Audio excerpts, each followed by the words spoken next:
Hey everybody. Let's see, we got three people in here.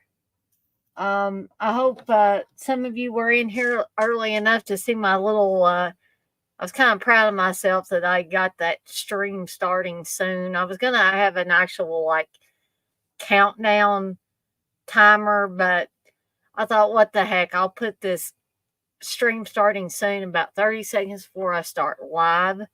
And call it good. I may change it up a little later, um, but not right now. So, welcome everybody that's in here. Right now, nobody's chatting, but I do see three people in here.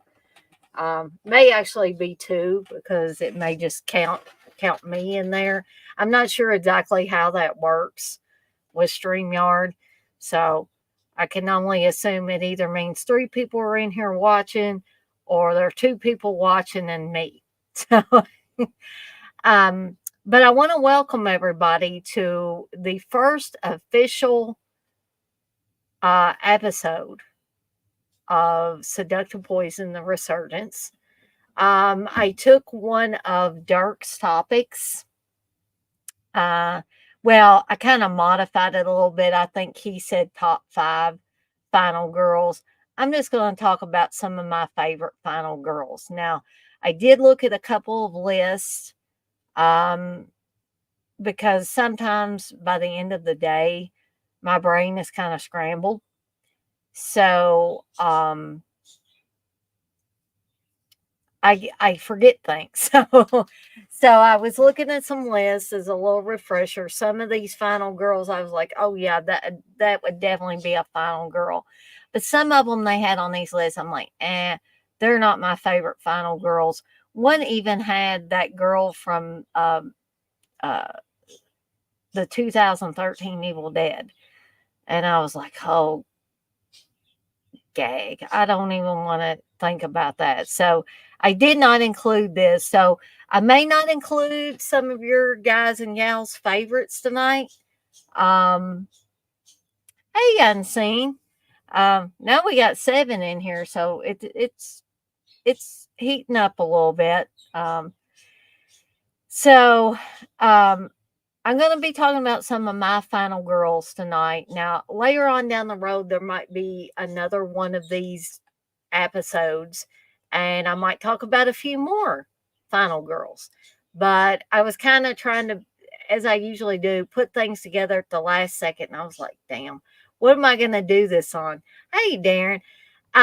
So I took out my list where I'd written down a few things, a few ideas that Dirk had thrown out there during the initial, like the practice run that I did, but not really an official show. Hey, Blissful. Oh, well, thank you, Horror Cash, for the $2 super chat. I appreciate that. You say, great show. This is the first time I've seen Horror Cash in here, so thank you so much. Hey, Dirk. So that's what we're gonna do. If you guys and gals in here tonight come up with any future topics that you would like me to cover, I mean, I would like it primarily to stick to horror, but if we get outside of that area a little bit here and there, it's not going to be a big deal. Just the majority of them I would like to keep as horror related topics. So if anybody can think of anything, maybe something that you've never seen somebody do and you would like me to, talk about it, I would be glad to do so.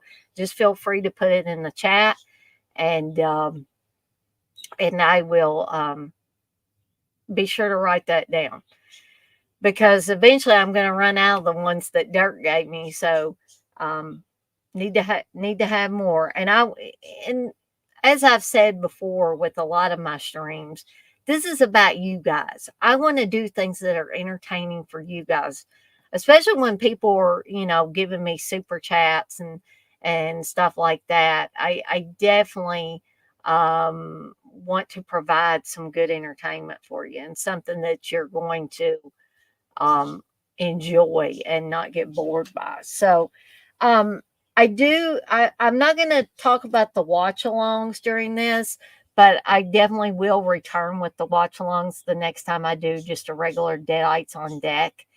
But I will give everybody a reminder once again that this Saturday and Sunday will be a two-part watch along, my first ever two-part watch along for Stephen King's Salem's Lot, directed by Toby Hooper. And I hope to, have some of you guys and gals come on live on the stream with me if you would like, because it's always more fun when we have more than just me up here just rambling on. So, but no pressure there. Just saying, if you'd like to, I would be glad to have as many people on here as we could humanly get on here, as many as StreamYard will let us get on here. Okay. So, uh, also a reminder that I do have a link to join me live tonight. Now, as I said, this was supposedly supposed to be a women's, like, not that guys couldn't listen to it or watch it or whatever, but primarily a women hosted podcast. However, I'm getting kind of desperate here. And so I hadn't heard anything from Coco, so I don't know if she's going to come in live on the stream with me tonight or not. We might get a surprise. She might show up. So if any of you gals or any of you guys want to join me live tonight, feel free to click on the link and I will add you as soon as I see you backstage. If it unfortunately gets lost in the chat, even though I've started,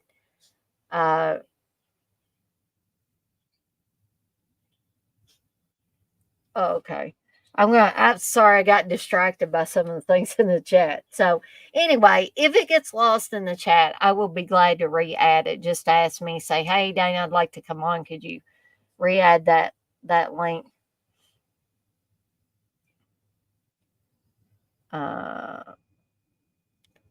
Thank you, Chris. Chris says, hi everybody, slash the light. Blizzle, you say, Dana, you should call a candle called Seductive Poison. It would be a hit. Ah, yeah, that is an excellent idea, Blizzle. I hadn't really thought of that. I'm going to have to think about what scent I would want for it. Perhaps I could put it in my shop. Oh, speaking of shops, I was going to go with Shopify, but I was having a hard time. Maybe I'm just stupid, but I was having a hard time figuring out how to get my shop set up and and the products weren't, like, I would have to do the legwork, kind of like Etsy, and I'm not quite ready to go whole hog into that. So now I'm going to use Spreadshirt. And as soon as I, get things up and running with Spreadshirt, or not, maybe it's not Spreadshirt. Good Lord, I'm losing it. Yeah, it is Spreadshirt. Okay. But I'm hoping that I can add other things to the mix, or I may just have to link my Etsy shop. But a lot of the stuff on the Etsy shop is kind of on hold right now until I get a better way of creating the products. But also maybe I can add, TeePublic to the links and all that. I haven't heard of them, Horror Cash. You say I'd suggest Gumroad for a shop. Do you know if I can link that in the shopping for YouTube? It's okay if you don't know for sure, but I will definitely look into that. Dirk, you say, this might be a stretch, Dana, but a good thing for you to cover would be psycho women thrillers not from America. Interesting, Dirk.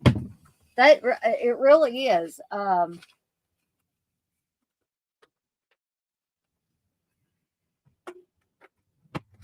All right, so I'm writing this down.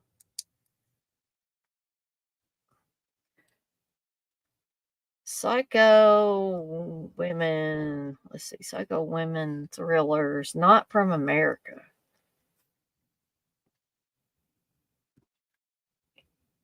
That definitely sounds like a interesting topic there. Thank you, Dirk.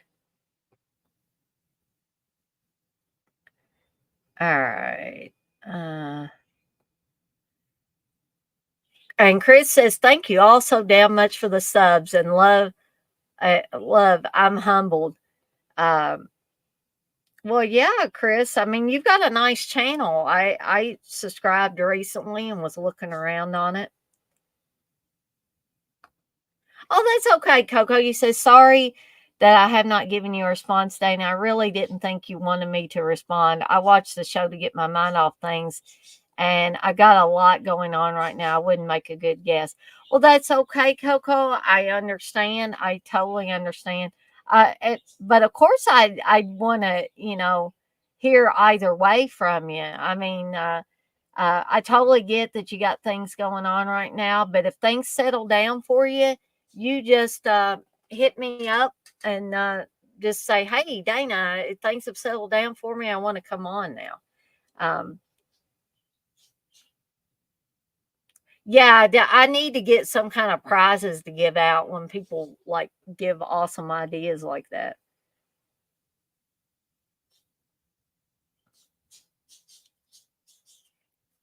And Chris, you say that's a good subject, Dirk. I would have a few LOL psycho women not from here. Hey, Caveman, you say, "Hey, Chris, you definitely deserve the love." And I totally agree with Caveman. Ah, Darren, I'll have to get myself a copy of that book if at all possible. You say there's a House of Psychotic Women book that covers loads of the films Dirk mentioned.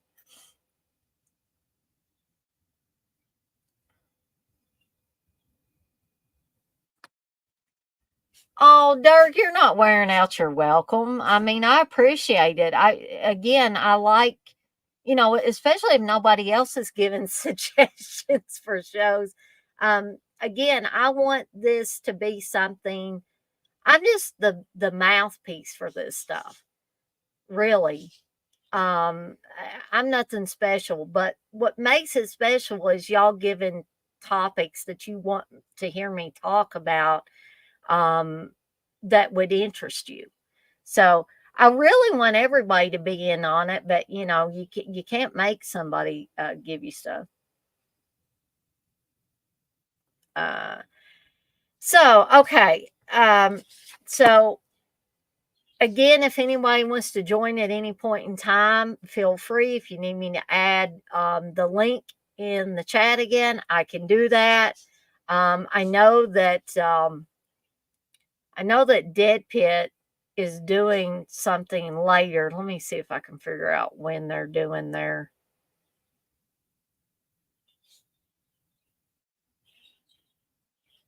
Hmm. Well,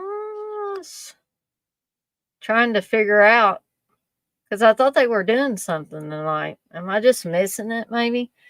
I usually they do theirs late, but around 10 or something. Um, but okay. Anyway, I don't know. I just know that they specifically, uh, well, CK anyway had said that they were doing something or making some kind of announcement.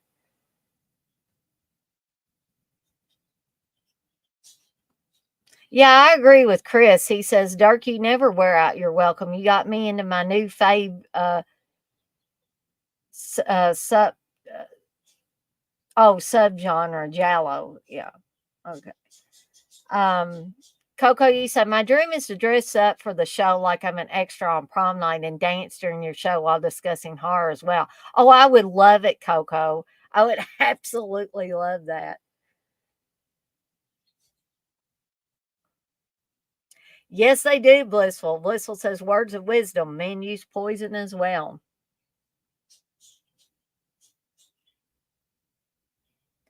Darren says, Blissful, you should be able to get it on Amazon. Go for the updated version, though. I'm going to keep that in mind, too.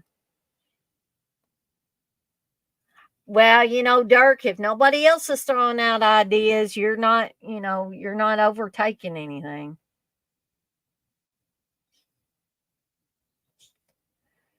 K-Man says, thank you for the love that everyone has shown me. It is much appreciated. Well, you're very welcome, K-Man. All right. So before we lose anybody, because we got 16 people in here, I'm going to go ahead and do the Daily Grindhouse. I'll just make the Daily Grindhouse part of Seductive Poison Resurgence, as long as I've got something to talk about. So I got something to talk about real quickly, and then we'll get into the topic of tonight's show. So here we go.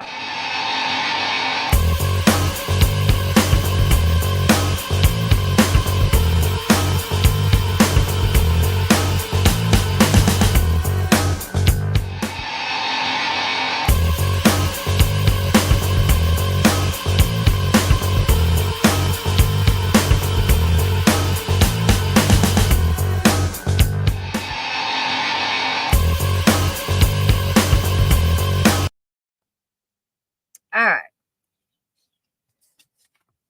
And thank you, Blissful. Blissful says, please hit the thumbs up. Thank you. Chris, you say I have a few final girls, but I don't know some of the actresses' names. LOL, and few are from Friday 13. Well, that's okay. If you feel the need and want to come on, Chris, you are completely welcome to do so. So, what do I want to show tonight before we get started with the final girl show? So I did get a 4K in. I was supposed to get my freaking Vinegar Syndrome order in today, and I was so excited. No, now they're saying it's going to be Friday, tomorrow. So I might do, if I get it in time, I might do a real quick early video or stream once I get off from work. And I think Steve's doing a stream tomorrow night talking about all things Black Emmanuel. So you guys can look forward to that.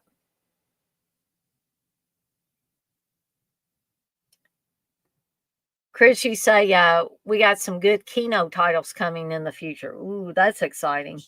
I like Kino titles. They've been really hitting the mark lately. So anyway, what I got in a day ago was the 4K of Ferris Bueller's Day Off. Again, haven't had a chance to take a look at the actual transfer on this, but if it's at least slightly better than the Blu-ray, I'm going to be happy. This is one of my, all-time favorite movies. I love Matthew Broderick, especially,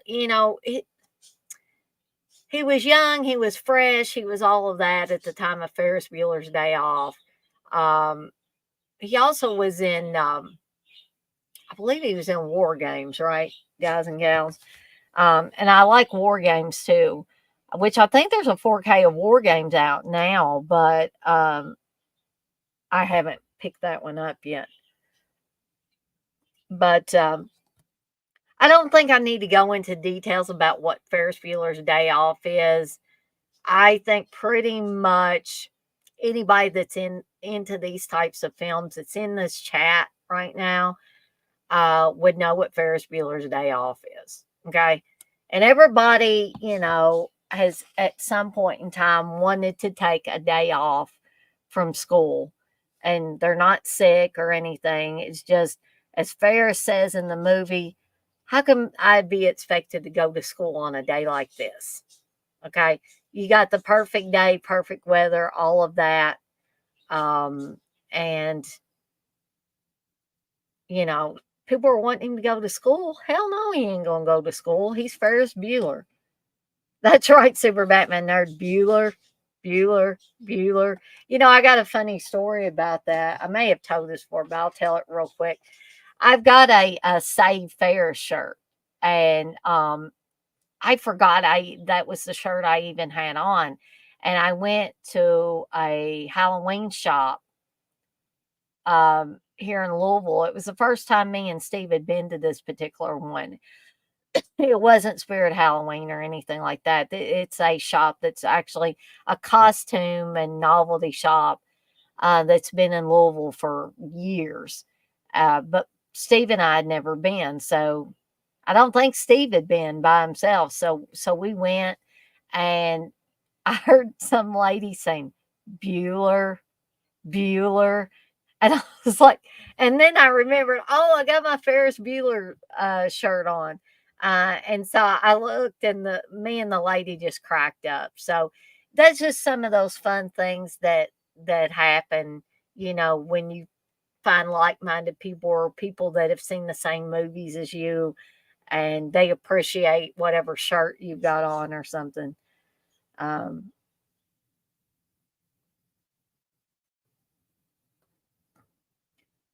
Super Batman Nerd, you say, I can't believe there are two pedos in the movie. Well, I guess I'm not sure who the other one is. Jeffrey Jones, I think, has been accused of that, but here I'm trying to think who the other one would be.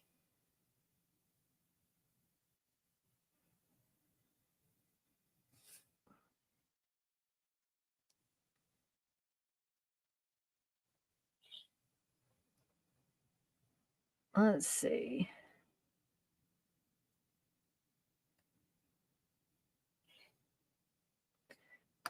So Darren says, Dark, I got the 2 seasons of Wolf Creek in. I love war games too, Coco. I gotta go back and watch that one at some point in time. Blitzful, you say, yeah, such a fun movie.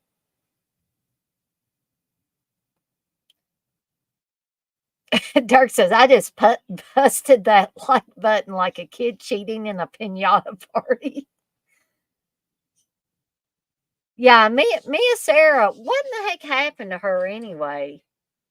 Mia Sarah is a very attractive girl.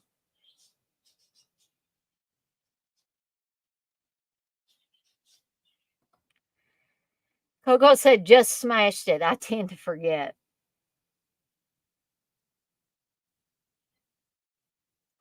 That's right, Coco. You're my hero. Chris, you say, LOL, yeah, and Matthew has some very bad secrets, like a car accident. Oh, I was totally forgetting about Charlie Sheen.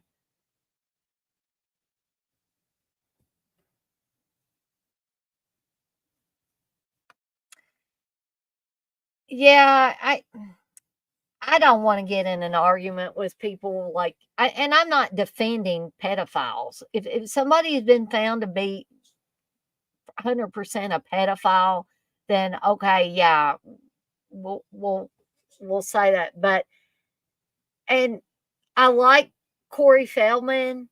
I liked Corey Haim, but the we got to think about the source, where this information was coming from. Corey Feldman, I like him as an actor. I mean, I feel bad for him for the horrible things that happened to him. I feel bad for the horrible things that happened to Corey Haim.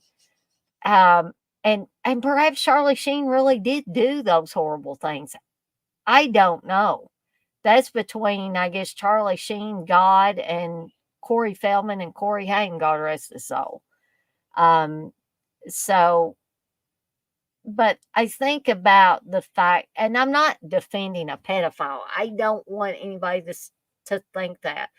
But, uh, and Charlie Sheen has done and said some things over the years that are less than savory, right? But that doesn't necessarily make him a pedophile. Um, I mean, I don't know what kind of proof you could get, but people are just, um, and I'm not saying they're wrong for doing this, but they're taking the word of a very damaged man in Corey Feldman. Um, and I have to think, well, maybe it's true, maybe it's not true. Maybe in Corey Feldman's head, it's true, but we don't have Corey Haim here anymore to say yay or nay about stuff. And who knows if he would have talked about it even if he was still alive. So I I just don't know. I just don't know what I think about the whole Charlie Sheen thing.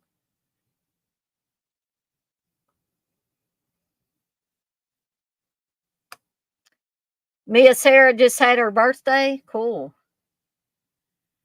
Uh, Darren, this is probably going to disappoint you, but I don't even think I've seen Wolf Creek. Perhaps I need to see it. Well, that's the word, Coco. Evidently, Corey Feldman revealed that recently, in the last, I don't know, year or so. But again, I just don't know. I don't know. Corey Feldman's been through a lot. He's been on drugs. He's probably drank alcohol. He's had horrible things happen to him. Um, so I just don't know. I just really don't know.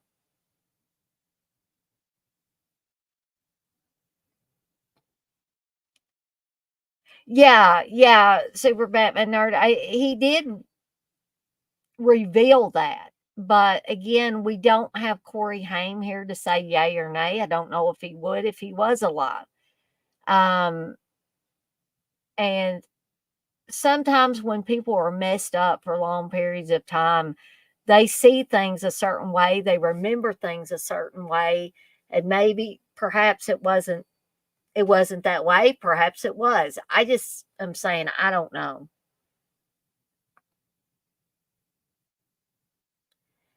Coco, you say Corey Feldman is a damn weirdo. That's not to say that he's a liar, but um, yeah, and I agree, Darren. Sheen didn't sue, so I'm guessing that could be true. Yeah, anything could be true. I mean, I'm not saying it isn't. I'm just saying I'm just on the fence about it because I just really don't know. Coco said, I thought Sheen just liked the blow and porn stars. Yeah, I don't know. I don't think we will ever really know. But anyway, now that we've talked about all of that, I'm going to go ahead and get to the topic at hand here. And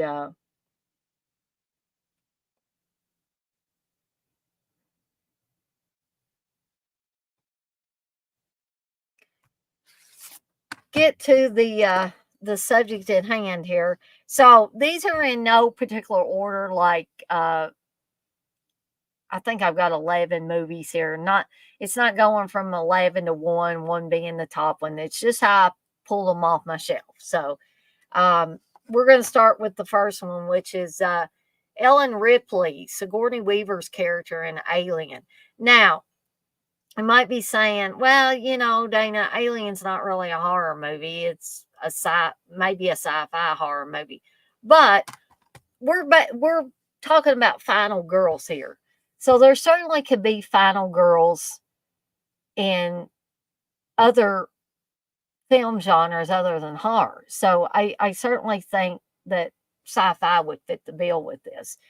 So why do I like the Ripley character? And I like the Ripley character so well that I named one of my guinea pigs after Ripley in Alien and Aliens.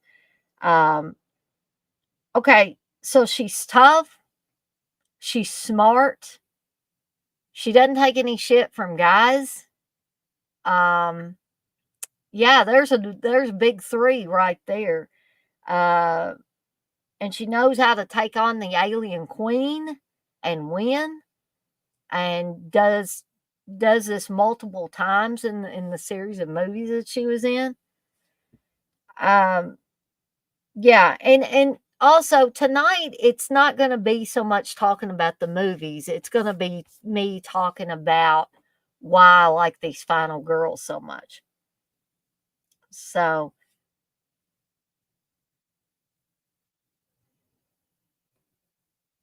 Chris is a fan of Ripley. He says, hell yes for Ripley.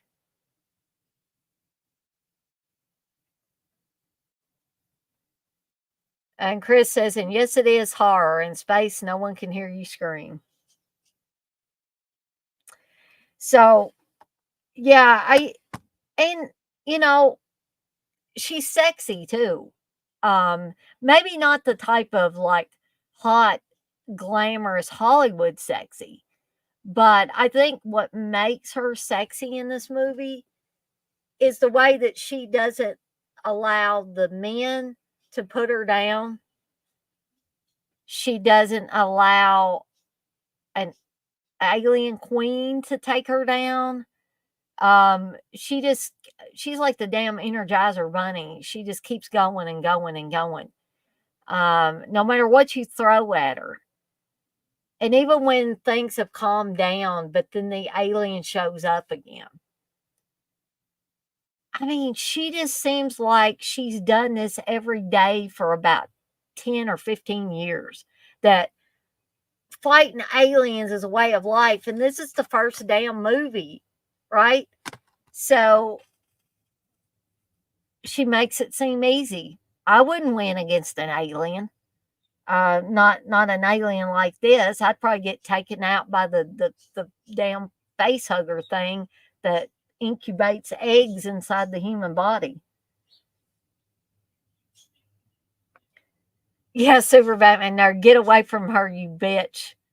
My fave line. Yeah, I mean, I think Ripley has a lot of great lines in this. Of course, I'm not remembering them all at this point in time.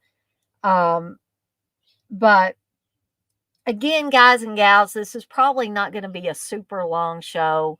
One, because I know that Dead Pit's making a big announcement, and I don't want people to feel like, hey, you know, do I leave Dana's stream and go over to Dead Pit, or do I stay on Dana's stream and miss what Dead Pit's talking about and watch them on the replay?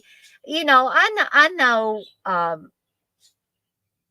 how loyalties are, and it's understandable. So I'm going to try to get through these, semi quickly, not so quickly that you feel like, oh hell, we didn't even have a show here. So, uh, yeah. So I want to kind of hit a middle ground with this. Uh, Dark, you say Alien is horror. Alien's not so much, but definitely Alien is. Chris, you say Alien from my all-time fave director Ridley Scott. You think I thought all this out, Coco? Man, I've got you fooled. I just get on here and wing it most of the time. TJ, hey TJ, by the way, you say I don't know. When she was Zool in Ghostbusters, they made her movie star sexy for that scene. Yeah, yeah, in Ghostbusters. Um, but I feel like in Alien though she wasn't.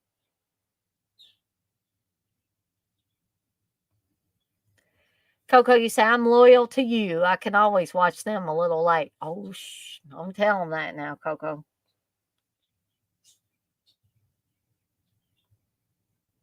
I know, TJ. But I don't know how many people are like me. Sometimes I can multitask fantastically, other times not so much, especially late at night. But you say data computers have options to have more than one screen going at the same time. I've been on 2 or 3 streams at the same time. Kudos to you, TJ. Some people can do it. I'm just not a person that can do it 100% of the time. Um, okay, guys and gals, I hate to, but I'm going to take myself out of the stream temporarily because my throat's getting really dry and I've got to get something else to drink. So I will be right back.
All right, got me some more Mountain Dew, not zero sugar because they ain't been able to get me zero sugar Mountain Dews for the last 3 times I ordered damn groceries. So I'm having to go back to the diets. Some people probably would say there's no difference between the zero sugar and the diets. I do, however, notice a difference in taste. My hair is really bad tonight. I apologize, guys and gals. But I had to take the hat off because it was, I love my hat. I worked hard to get that hat the way I want it. But then sometimes it just bothers the hell out of me. Um, Chris, you say I got a live at 8, so I'll watch that the replay or just some of them. Okay. TJ, you say yeah, and Alien, she's a truck driver, basically not a glamorous career.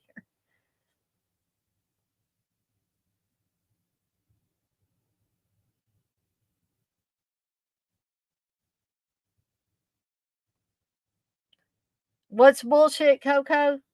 You say I hate Coke Zero. I'll just drink water. Super Batman Nerd, you say I seen a cover of a movie called Caddyshack. Caddyshack meets Zombievers. Oh Lord, I hadn't heard of that. Okay, so the next one, and I was surprised I didn't think of this particular person uh, until I was looking through these lists. Now I don't know why. Because this woman, girl, certainly fits the bill. And that is Jess Bradford from Black Christmas, Olivia Hussey's character. And yeah, she is a final girl. Um, she does her fair share of screaming in the movie. She does her fair share of getting emotional and all of that stuff. But it's the right amount of emotional. It's not like I'm so frantic I can't figure out how to get out of the situation. And when she feels threatened to the point of she's thinking, I got to kill or be killed, okay? Um, she takes the initiative, she takes action, and she takes a person out that she believes means harm to her, okay? So a little spoiler here. If you've not seen the original Bob Clark directed Black Christmas, you might want to step away for a little bit. Or if you're watching this on the replay, you might want to fast forward past this part a little bit. Because if you've seen Black Christmas, you know that Peter, her boyfriend, even though he acts like a total weirdo the whole entire movie, pretty much, uh, he's not the killer. The killer of Billy is still in the house at the end of the movie. And we know this how? Because Bob Clark takes us via the camera up into the attic where Billy has been all this time, through the entire movie, pretty much, except for the times he went downstairs in the sorority house and killed some of the girls and was chasing Jess around towards the end. But what I like about the Jess character, is she's not too tough. She has a softness to her. Um, but that softness works in her favor because you really, really get to like her throughout the movie. And you want to see her survive this movie. Now, if you were just to watch Black Christmas and not watch any, fan films that have been made, um, or anything like that, you may be led to believe that perhaps after the credits roll, Jess was no longer a final girl and that Billy came out of the attic and killed her when everybody else left the house. Now, that could have happened in the movie world. However, the last real scene we see of Jess, she's asleep in the bed. She's been medicated because she was pretty messed up when they found her. So I definitely think we can include Jess Bradford in the final girl, like the list of final girls. But I like the sweetness of her character. She seems to be the type of a person that I could be friends with. And so that really speaks to me. Now, I love Margot Kidder's acting in the movie. Um, there's nothing wrong with that. But Margot Kidder's character, um, which that character in Black Christmas, evidently, from what I've heard about her, wasn't too far from her actual personality and addictions and all that. So um, I couldn't imagine hanging around and really being chummy friends with Margot Kidder's character. However, Jess, I could see myself being friends with. I could see myself being friends with Claire, but Claire doesn't last too long at all in the movie, honestly. Another spoiler. Um, but I feel like there's a strength to Jess as well because no matter what you may think about abortion, no matter which side of the fence you're on about abortion, I'm not going to get into a philosophical discussion on abortion. But in the movie, Jess has to make a decision of does she want to have the baby? She's gotten pregnant by her boyfriend Peter, but she decides she's not ready to have a kid. There are certain things that she wants to do, and then perhaps she'll have a kid later. Okay. Now, I personally don't want to have an abortion. I wouldn't have an abortion. But I I applaud the character strength in this movie for sticking to her guns, telling her boyfriend, you're not going to tell me what I can do and what I can't do. Okay. Very modern sounding woman there. And yeah, so very well rounded. Yeah, it does get a little emotional throughout the film at certain points in times. But again, not so hysterical that she can't think and function when it really comes down to it. Okay.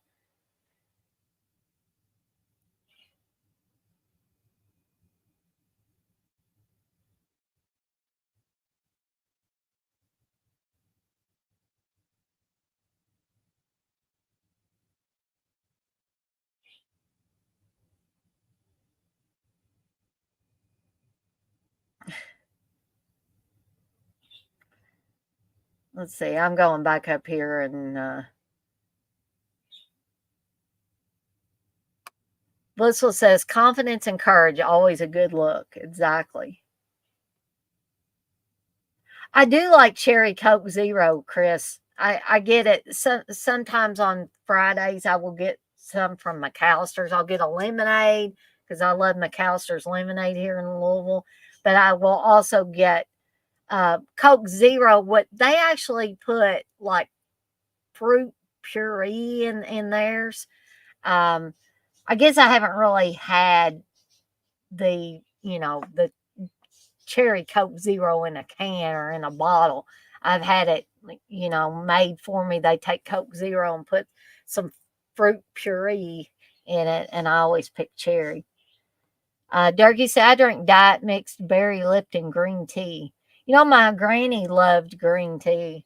Um, but green tea is an acquired taste, and I just don't know. I'm not sure how I feel about it. Coco says, Bliss cherry flavored drinks now give me heartburn. I have gastritis and got to be careful. Ooh, yeah, I guess you would, Coco. Chris says, nice, Black Christmas. Yes, Super Batman nerd. Olivia Hussey is Bill's wife in the 1990 It.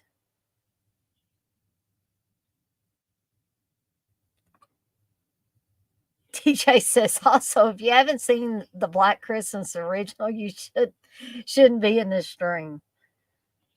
Sorry, Dirk. Dirk says, dang, Danny, you just spoiled Black Christmas for me.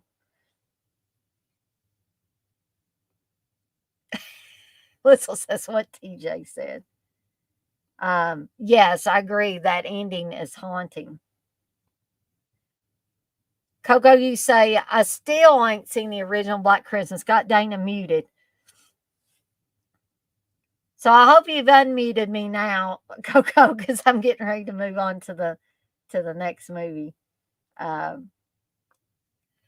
Darren says, it's crazy, but no one was ever mentioning Black Christmas until that crappy remake. It's slasher perfection. I agree, Darren.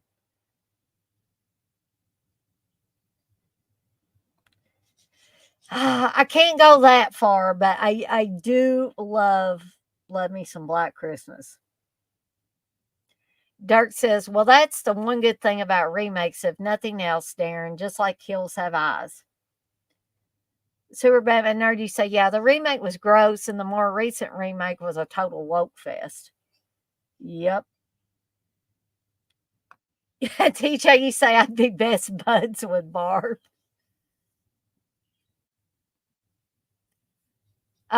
Chris, you say it's also one of the first slashers to do POV. Darren, you say, yes, Dirk, agreed. It did get people to check out the original.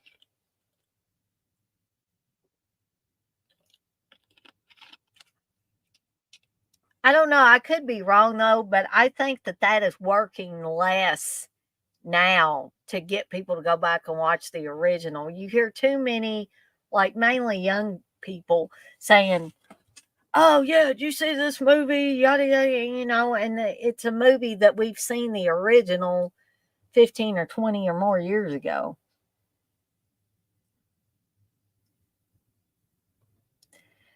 Darky say, I agree, Darren. I love Olivia Hussey more than JLC when comparing those two films.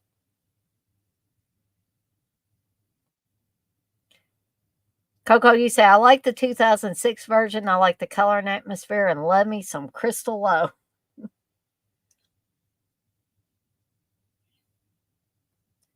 Super Batman Nerd, you say, I hate JLC now, not for killing Michael Myers, but she says she's a horror hater when she stars mostly in horror. Yeah, I don't know what happened to Jamie Lee Curtis along the way because, I brought this up like many, many moons ago when she was, had been in a handful of these horror movies at that point in time. I think maybe Prom Night or Terror Train was getting ready to come out. And she was interviewed and she was talking about, how much fun she had making these films and stuff. And I think even early on, she talked about she had fun on Halloween. So I don't know what her deal is now, why she wants to all of a sudden separate herself from those movies. Chris, she said the phone calls alone are great and very creepy. I agree.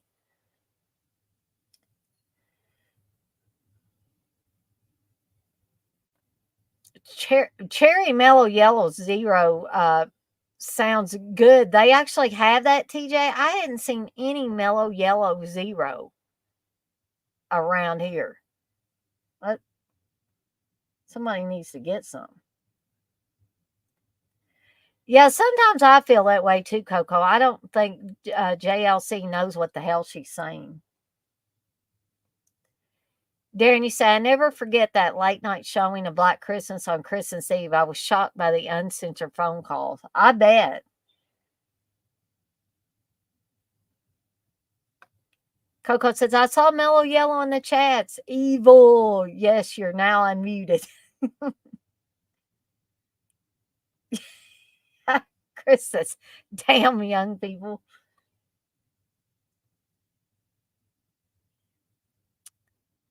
Yeah, I don't know, Blissful, but she could do anything she wanted to do. And it's weird because she championed, and I'm not, I still love Jamie Lee Curtis. And I don't hate her, but I definitely don't understand her. Um, she championed those David Gordon Green Halloween films. And why? Why would she do that? But she wants to talk shit about any other horror movies that she was in, or maybe that she wasn't in now. It's weird. It's almost like a, I'm not saying she's been brainwashed, but it's almost, it sounds like a person that's been brainwashed. But basically, she could do any movie she wanted to do, I would think. Um, and she has pretty much. So I don't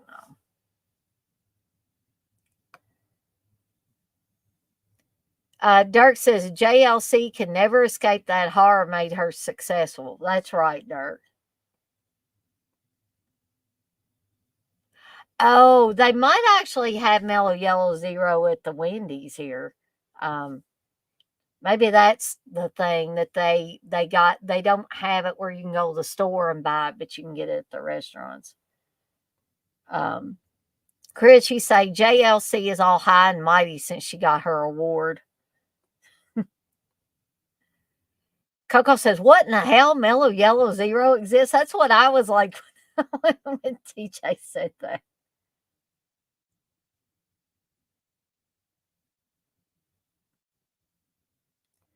Uh, Chris says her mom was the better actor anyway.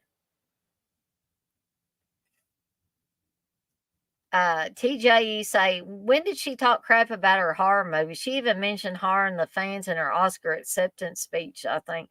Well, I personally, TJ, I think she has said it over the years. I don't know when the last time she said it was, but on and off for years. She's very, wishy washy and fickle about it. Sometimes she'll talk like, I absolutely hate them. Other times she'll, oh yeah, they're okay. But you think because she got to kill Michael off for good, that's why she champions the David Gordon Green crap fest? Perhaps. Darren, you say JLC just comes across as stuck up to me, kind of thinks she's above you. I just don't know. I still don't know how I feel about her. My experience was less than fulfilling when I met her. And again, there were certain circumstances that were going on with the poor guy dropping his many posters all over. But um, Jamie Lee Curtis can be really sweet and nice, but then she comes off a little rough around the edges. Like, what was it? I saw when she was at Horror Hound and they were filming different stuff. Um, See, this is what another reason I'd like to have Sean Clark on my show. And I don't know that he would talk about it, but he's been, I guess, real close with Jamie Lee Curtis over the years at some points in times. And so anyway, somebody came up to her and they mentioned that it was their birthday or something, and uh, Jamie Lee Curtis said something about how old are you or something, and they didn't answer real quick, and she's like, "How old?" Just when people talk like that, it's kind of I don't know, off-putting, but maybe that's just part of her personality. Maybe she don't mean nothing by it. And then when the guy in front of me dropped all his posters everywhere, she did kind of bark at him, hurry up. So I don't know. I don't want to say too much because some people will say, what in the hell are you talking about? Dang, you're full of shit. I had a wonderful experience with Jamie Lee Curtis. And I heard several people say they did. But those were the people mainly that got to meet her earlier in the day when she was fresh and not so tired and probably not grumpy and all of that stuff. Chris, you say her mom, Janet Leigh, and her dad, Tony Curtis, were both better than their daughter. Well, they're definitely were more seasoned. TJ, you say she hates watching them. I've heard her say that. Darky says she specifically said she won't watch them. Nev Campbell says the same.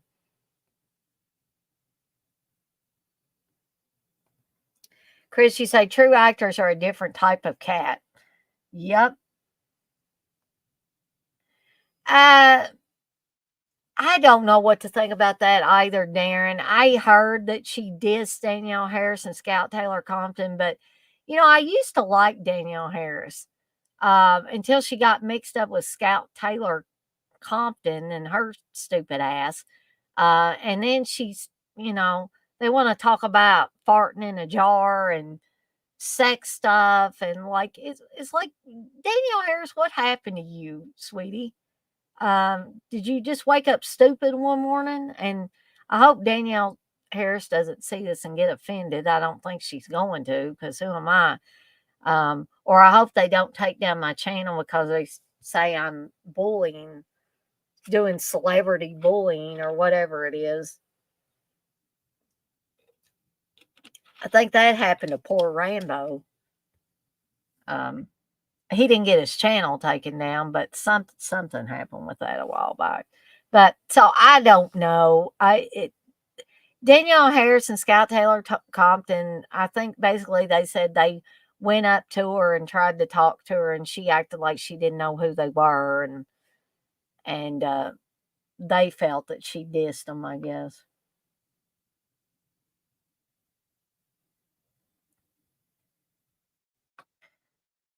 Sir Batman Nerd, you say I heard one incident where she ridiculed a fan for their son Halloween.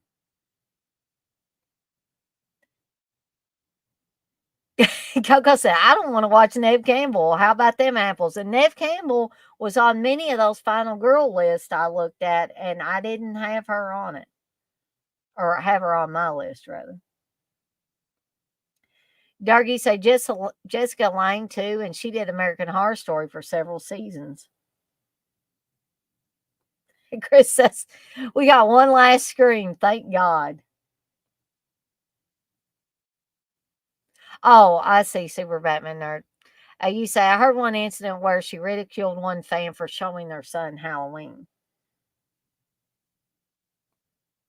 TJ, you say, Darren, Danielle, and Scout were trying to get views on their blogging or whatever. A grain of salt there. Dirk says, yeah, Darren, she acted like she didn't know them and brushed them all. That's okay, Coco. You say, I might be the only MFer in here that likes Scout.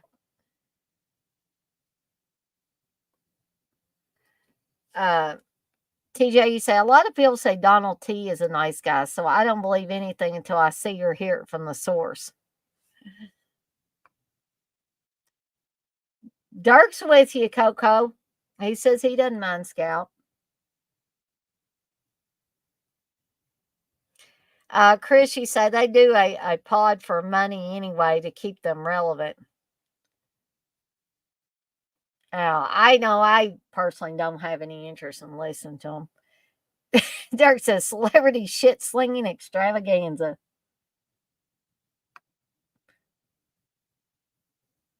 Coco says, well, if they do take you down, Dana, just send them a fart in a jar or a bunch of farts in a jug. I think I'll let Steve do the farting in the jar.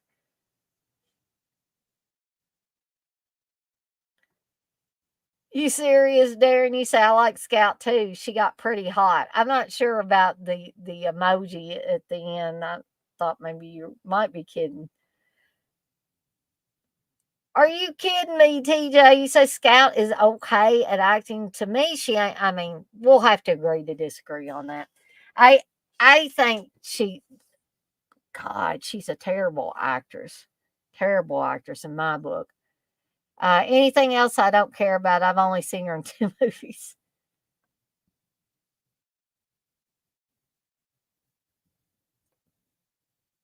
Danny said I do have a cheeky listen now and then. What was Scout in? She was in some newer movie that Steve was watching. I can't even freaking remember the name of it now, and she was horrible in it. She was in Rob Zombie's Halloween. And I believe Rob Zombie's Halloween 2.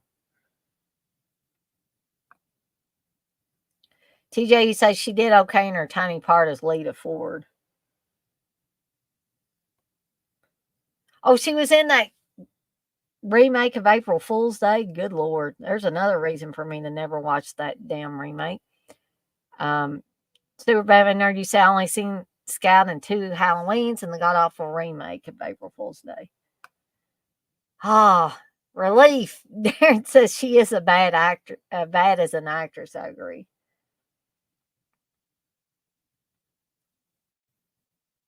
Chris C said, "Oh, her, the one in the van."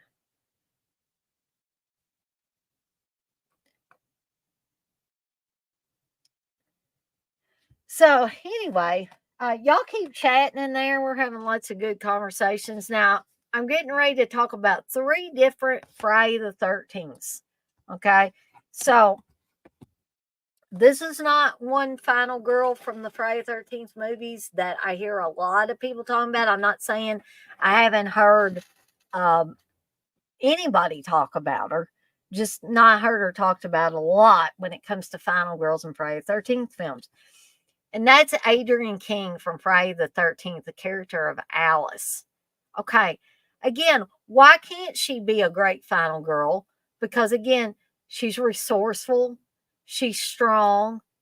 Yeah, she does quite a bit of screaming in this movie, but when it comes down to it, she gets the job done, even down to, and I'm going to give a spoiler here. So if you've never seen the original Friday the 13th, please walk out of the room. Or if you're watching this on the replay, please, or you could mute me like Coco did for Black Christmas. But even coming down to cutting off Mrs. Voorhees' head, there's another spoiler for you. Jason is nowhere to be found in the original Friday the 13th. There is no hockey mask. He didn't even have the hockey mask. The only time technically there is Jason in this, but it's at the very end. Could be part of a dream sequence. We don't know. Or Jason could still be at the bottom of that lake. But yeah, Adrienne King's Alice is, I see her as not a weak character. Some people may think because she has that whole conversation with Steve, the guy running the camp. And you get the feeling there that they may have had a relationship together early on. But she does tell him, he says, "Do you want to leave?" And she says, "I don't know. I may have to go back to California to straighten something out." We don't know what that is. We don't know really anything about Alice's backstory, where she's from, what could be going on with her. Is this an ex boyfriend, an ex husband? Um, there's a ton of things that it could be. But in the end, she is able to take out batshit crazy Mrs. Voorhees and makes it till the end of the movie.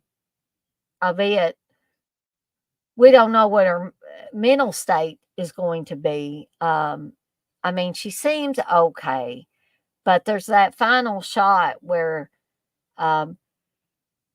she asks the cop, I'm so sorry. She asks the cop if, what about the boy? And he says, boy. She said, yeah, the one on the lake, the one who pulled me under. He says, ma'am, we didn't find any boy.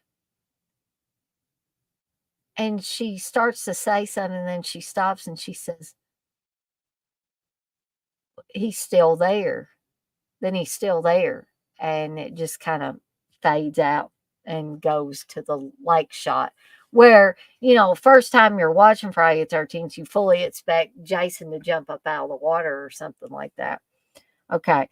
So I really like the character of Alice. She is definitely in the Friday the 13th franchise of films is tops on my list of final girls from Friday the 13th films. Okay.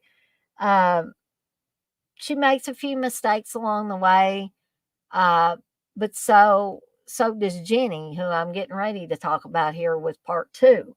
So, but a lot of people like Amy Steele's character of Jenny as a final girl better than they do Adrienne King.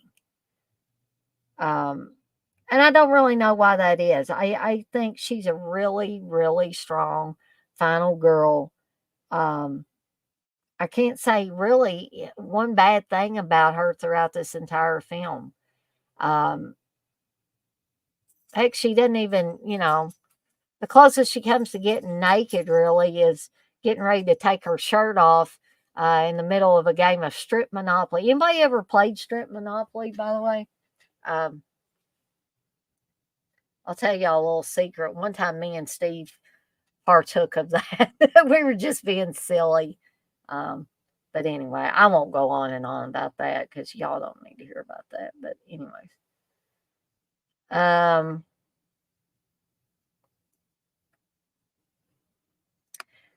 Chris says, "Hell yes, Friday the 13th." Hey Russell, you say love Lita Ford as a teen. Love the song she did with Ozzy, "Close My Eyes Forever." Yeah, that's a good song. TJ says, by the way, Christina Klebb was my fave in Rob Zombie's Halloween. I don't even remember which one that is she the one that has that hot sex scene in that or not? Chris, you say, where's mommy's head? I need revenge. Yeah, I'm hoping everybody, or pretty much everybody that watches my streams has seen Friday the 13th. Coco says, I think there should be Lita Ford Fridays. You wear shredded jeans. Fun. That would be awesome. Chris is right. Then he's still there.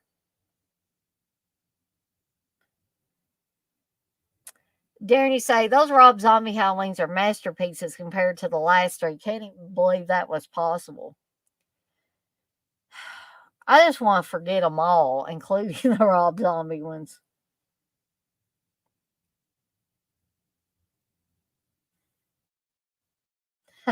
Chris says, damn, Darren, I can agree with that, but that's savage, my man. Darren says 2018 might get a slight pass.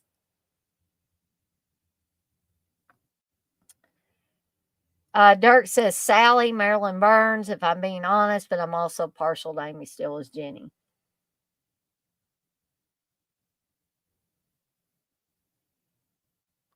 So Chris likes the 2018 Halloween, which is cool. Dirk says Halloween kills, Darren. Come on, man. Chris says kills was fun, but damn that other stuff. Darren says, Dirk, we are never going to agree on that. Dirk says it's Michael's masterpiece and a great display of Chris Nelson's craft. Yeah, I think I'm done with the Halloween franchise too, Coco. Yeah, no hard feelings, just stinks. TJ, you say, I think people like Amy Steele because they think she's better looking than Adrienne. They're both cute, but that's my opinion. Well, that's valid, TJ. It's definitely valid. However, you know, not all horror fans are guys, is the way I look at it, and also not all horror fans are lesbians. So, in my eyes, as looking at this from a straight woman's perspective, is there's more to these final girls than who looks better, right? So, um, that's another reason for getting a woman's perspective on these things is because I'm not saying you males are wrong in any way, shape, or form. No, But sometimes I think y'all's hormones, yeah, I'm not trying to piss anybody off, but I think y'all's hormones get in the way because you're saying, "I candy, I candy, I candy." Yeah, she's my favorite because she's hotter, you know. Um, and on the other end of that spectrum, I think when women look at other women, other actresses in these films, that they're looking at other things other than, okay, is this person eye candy or not? And I'm not saying that's all you guys look at. I'm just saying, little bit of the different uh, direct, terrain there, I think. Coco, are you really playing strip poker? That's awesome.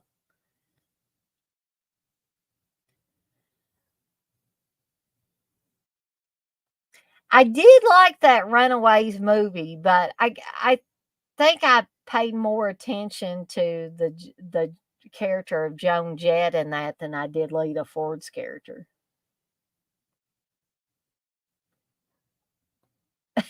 Darren says, "I still can't believe the hospital scene chasing that 5 foot guy. It's comedy gold." Chris, you say it's like that with Scream. I do not know why they brought it back. Russell, you say Tom Savini said in an interview that he did not do the effects for Friday 13th Part 2 because to him there was no Jason went on to the burning. Yeah, exactly. I've heard him say that too. Dark, you say, I know that Darren, neither are really worth talking about anymore. They've been talked to death. TJ says, all the guys say what I said. They say about Adrian and Amy. Yeah, guys. But I'm just saying, women might have a different perspective on it. Coco, you say, I honestly don't think any of the Halloweens are good beyond the original. I don't like the second. Sorry, guys. Something off about that flick. Three is good, but ain't but tain't no Michael Myers. Super Batman nerd, you say we're thinking with one head instead of bigger head. No, I wasn't going to say that, Super Batman nerd, but yeah, you guys go ahead and say anything you want. Darren, you say not a final girl, but I think Deborah Voorhees is my favorite. Not sure why though. Those little eyeballs say it all, Darren. uh, Dark, you say I think Jenny is a smarter character than Adrian. I mean, she actually survived.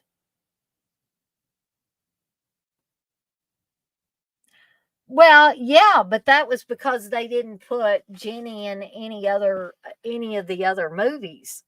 Um, if you're talking about in part two, Adrian King's character gets killed off. Oops, spoiler.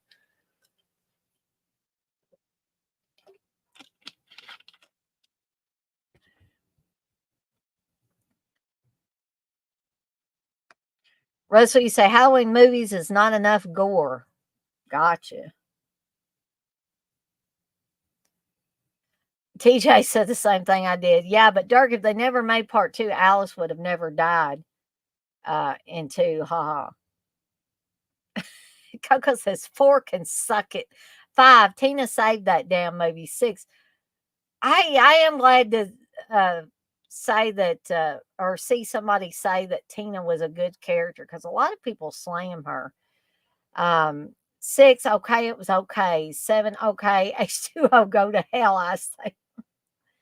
Ooh, Coco might not be around for my H2O watch along, did.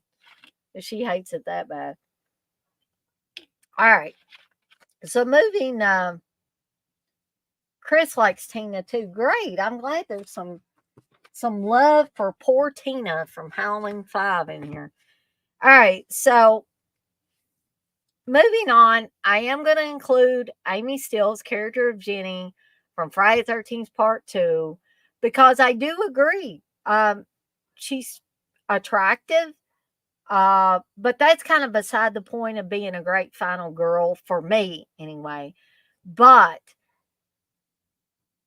again, she's tough, she's resourceful, um, and even if she did piss on herself under that bed, she made up for it by being resourceful in the end when it counted and figuring out how to psych Jason out so he doesn't kill her. By putting on his mommy sweater and, you know, talking to him in a way that he actually believes in his damaged mind that she is his mother.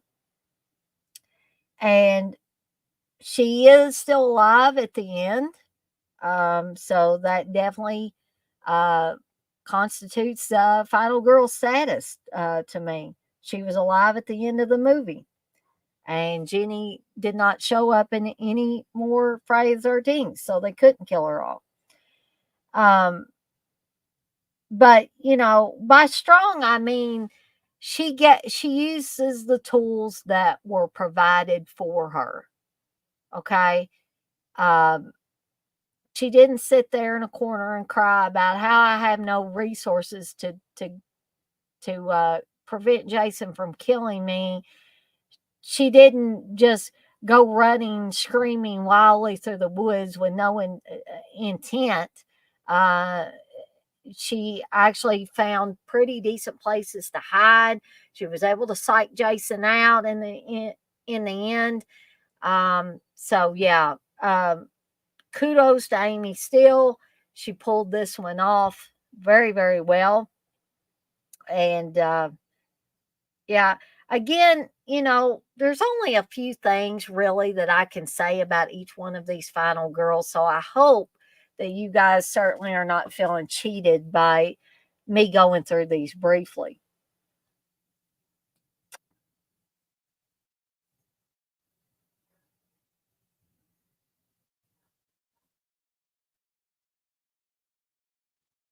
Uh, Coco says, "What? Adrian King got killed off? This is a night of disappoints." Sorry, Coco. TJ says, "By the way, Annie should have been the final girl in Evil Dead too. Ash was a doofus."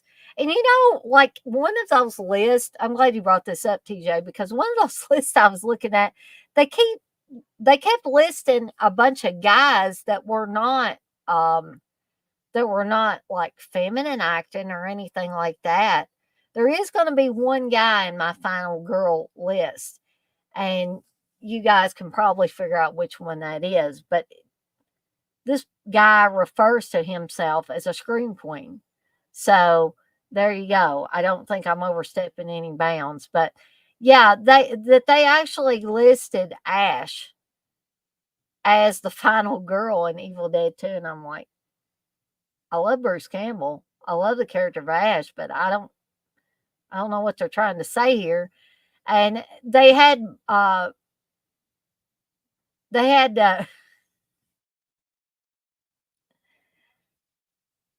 they had Roy Scheider and Richard Dreyfuss as final girls for Jaws, and I'm like, okay, this list has went completely off the rails at this point. I don't know what if the person was smoking something or snorting something or what was going on. Chris, you say, by the way, they're releasing a 4K still of H2O. I may have to get that though. Chris, you say Amy Steele is my fave final girl. Coco says that, Chris. You have fun wiping your ass with that. I may not, you'll have to say that about me too, Coco. Uh, Chris says, LOL, Coco, I'm all good with that. I got that 4K set from Screen Factory. Oh, good question, Darren. Darren says, Friday the 13th Part 2 or The Burning. What does everyone regard as the best film? Oh, that is so hard for me. Probably the the one that's more well made, Darren. Here's my answer to it. The one that's more well made is definitely Friday the 13th Part 2. Okay. Um, but The Burning is so much fun. So I have a hard time picking one over the other with that. So I hope that was a okay answer. Chris says Friday 13th Part 2 for me, but Burning is a better slasher. TJ says Bay of Blood is the best Friday 13th movie. The Burning, more gore, Russell says. Darky say, yes, she's way smarter and she was fighting Jason, not psycho elderly mommy. Oh, man, you're hardcore tonight, Dirk.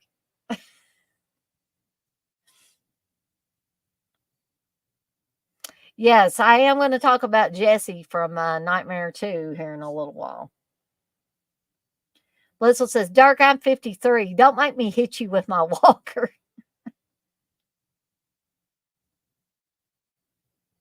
Yeah, maybe that's what it was, TJ. Somebody that's very woke was making that list.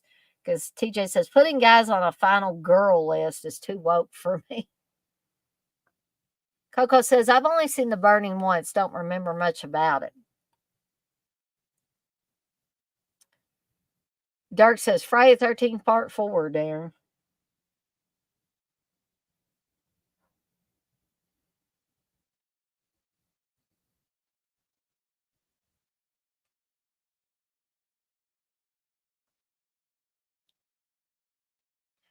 TJ, you say, Dana, I think that those lists were from people too lazy to name the list something else. Left alive at the end sounds better. LOL. Yeah. Something other than Final Girl. I agree with you. I think they were just lazy.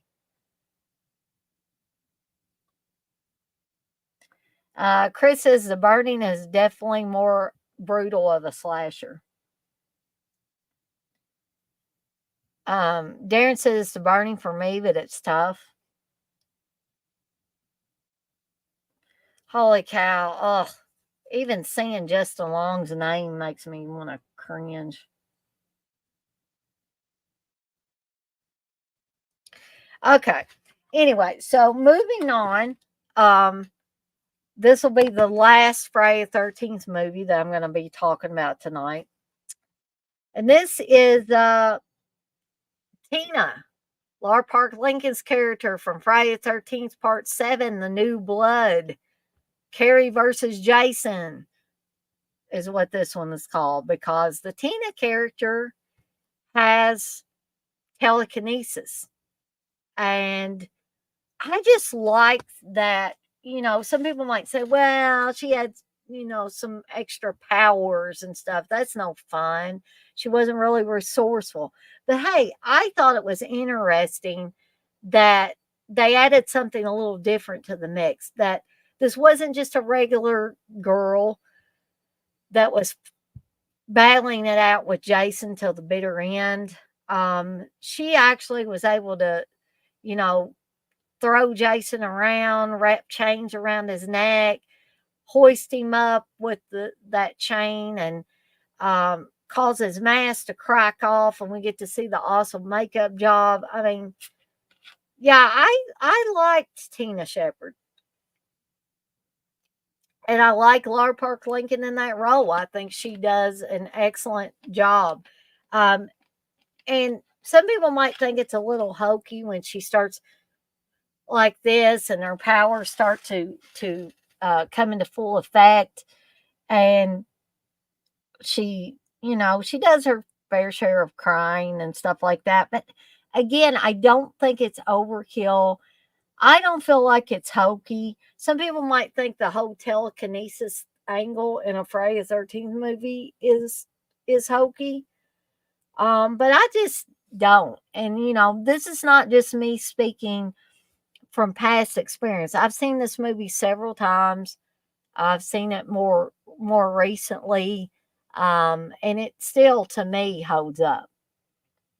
Um, so if I do another one of these, I'm sure I'll include some more girls um, in the final girl uh, stable. But Now I kept it to 11 movies. Goodness gracious, guys and gals. I may have to get up and get something to eat again. But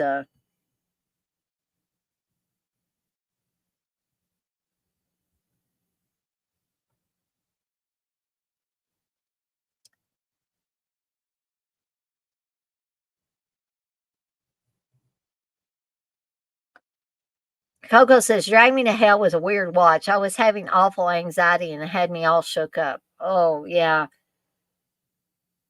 I started to go into a panic attack during the new, um, oh gosh, totally slipped out of my brain. Um,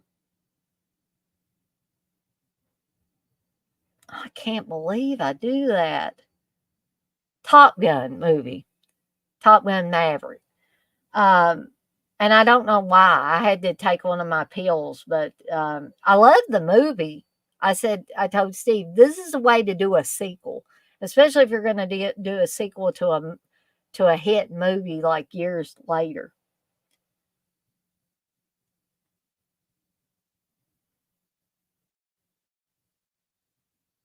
TJ says Mickey from Friday the 13th, the series, is the best final girl ever.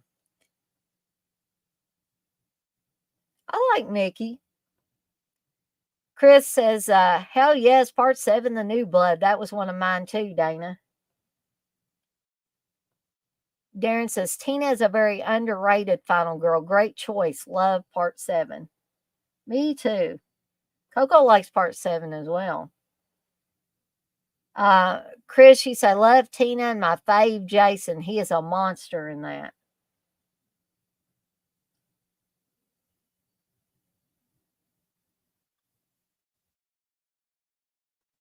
Yeah, yeah, exactly. There's Chris's profile pic. It does say it all.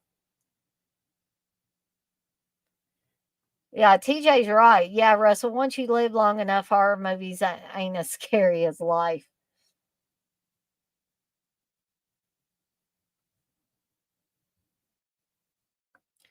Chris says she raises her dad from the dead to drag Jason down with him. Love it.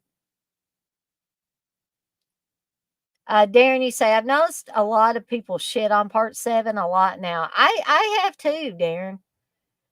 Carrie versus Jason, what more do you want? Exactly.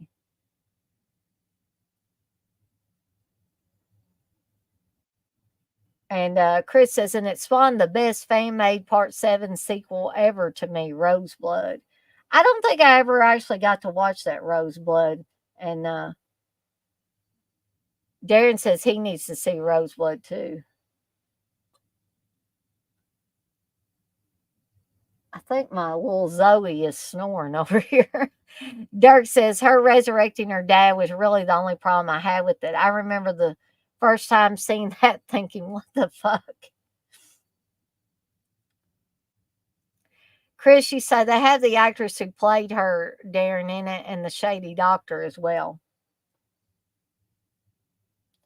Coco, you say, I went to an IMAX for the first time and it gave me butterflies because of the heights. Ah. Yes. Chris says, and has my fave kill, the sleeping bag kill.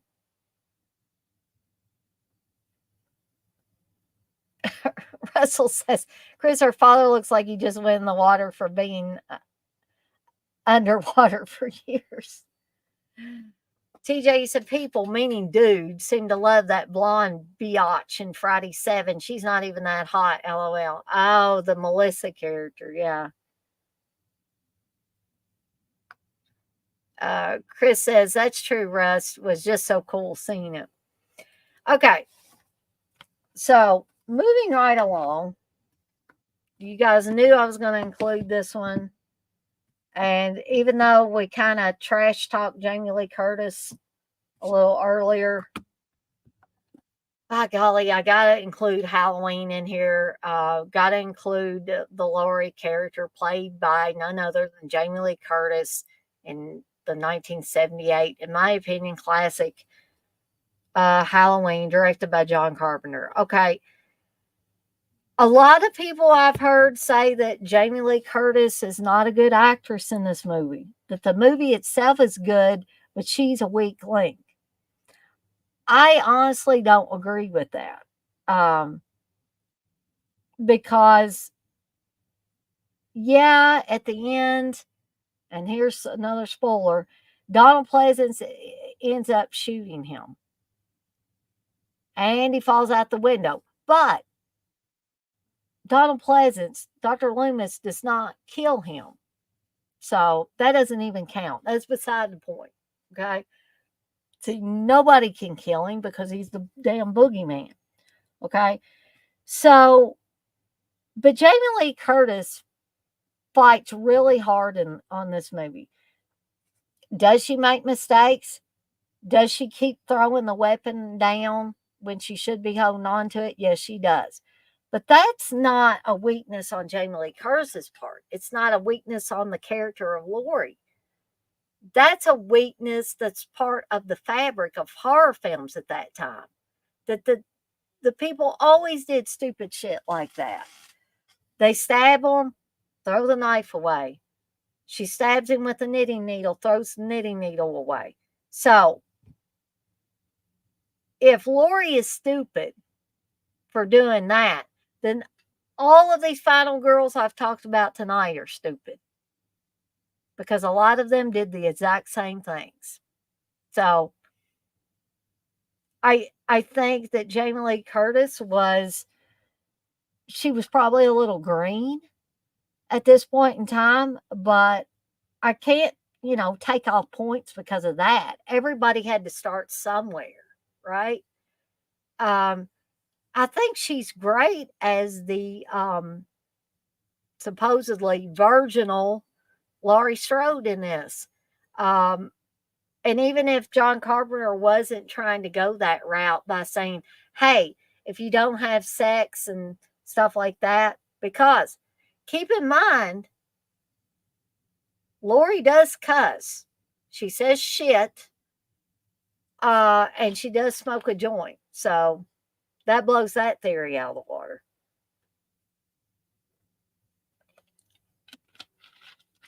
But, and I know I feel, you guys probably feel like, geez, Louise, Dane, get off your damn soapbox already about Jamie Lee Curtis. But I don't know. I feel like I've got to defend that character a little bit. And I got to, Jamie Lee Curtis certainly doesn't need me to defend her. But I feel like I should defend her performance in this because I just really don't see what's so bad about it. When you think about the story of Halloween, it's a pretty basic story. It's not complicated. So why make your final girl complicated, right? Just give her a job to do, which is babysitting this boy on Halloween night. Put herself in a frightening situation, put herself in a dangerous situation, put the kid or kids that she's taking care of in a dangerous and deadly situation, and pay attention to how she handles this. She makes sure that the kids are safe at all times, right? Does she not? She doesn't do stupid things when it comes to the kids. She might do some stupid things in regards to her safety, but she never plays around when it comes to the kids' safety. Okay. And she's a student in high school, supposedly, and a babysitter. It's not like she's gone off to college and she's studying biochemistry uh, or marine biology or studying to be a doctor that's going to, cure cancer or something like that. My gosh, just take it for what it is. Okay. Take the character for what it is. I'm not going to deny that Jamie Lee Curtis was green at this point in time, but I certainly don't think it affected her acting ability in this movie or any of the other horror films that she was in that came later. And she is certainly, over the years coming to her own in many films. Okay, so I'll get off my soapbox now, but no matter what anybody says, I had to include Jamie Lee Curtis, aka Laurie Strode, in my list of favorite final girls. Um,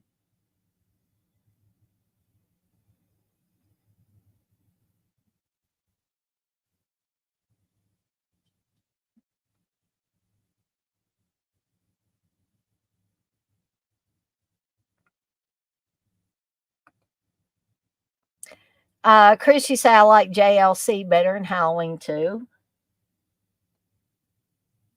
And you like 2 better than the first anyway. I say that's cool with me. That's groovy. Dirk says it's great when she gets the axe in the forehead, though. TJ, perfect payoff the way Jason dismisses her. TJ says, I mean, would Carpenter have hired JLC if she sucked that bad, regardless of who her parents were? I don't think he would have, TJ. I mean, that's a good question to bring up. Darren says, Howling 2 is a Friday the 13th film. I guess I could see it like that. TJ says, yeah, that's how I feel about her too, Dirk. Ha ha. Chris, you say, yep, Dirk hits her with the axe and tosses her towards the tube TV.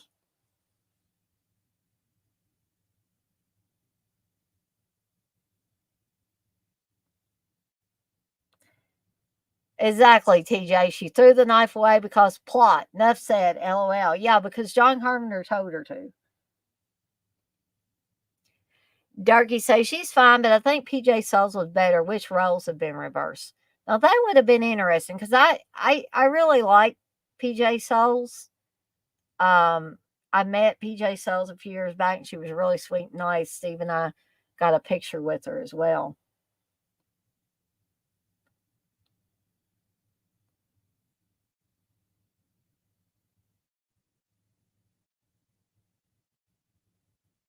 Yeah, she does smoke it badly. Not the actor, but the character. Um, Darren, you said, I would have loved to have seen PJ Souls as a final girl in a slasher film. Yeah, I don't know why they didn't, do that. Durkee say Nancy Loomis's acting is the worst out of the females, in my opinion. Nancy Loomis is a little weak in it. She's kind of a little over the top with her acting. I mean, I don't absolutely hate it, but yeah, I could see that. Uh, TJ says, Dirk, what about her acting didn't you dig? Just wondering. Darren, he said, the perfect reply to my last comment would have been totally. That's right.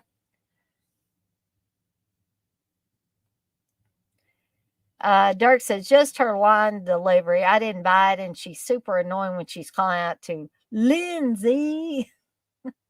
I'm in the bathroom, or I'm in the laundry room. The door won't open. Oh, TJ, you say, yeah, I can see that about that line, LOL, but they wrote the role specifically for her because that was how her attitude was in real life at the time. Okay. So moving right along, we got about 4 more movies after this one. I'm attempting to try to get this over with by 10. Don't know for sure if I'm going to make it, um, but I'm certainly going to try. But don't hold me to that, guys and gals. All right. So the next one is Kirsty's character from Hellraiser, played by the very lovely Ashley Lawrence. Okay. Yeah, pretty much Ashley Lawrence's character of Kirsty has to literally go through hell in Hellraiser. And essentially, you know, I feel like she defeats Pinhead and the Cenobites by the end of this. Now, That's not to say that she might not have some mental scars along the way, but she is one tough cookie in this movie. Um, you don't see her strength waver very much throughout the entire film, especially when the shit starts hitting the fan. Um, TJ says he's already got his window open for Dead Pit. And Whistle's putting on the Jeopardy theme song. Uh, am I going to rank the final girls, Dirk? Probably not this time out, but maybe a later show I'll go back and rank them. How would that be?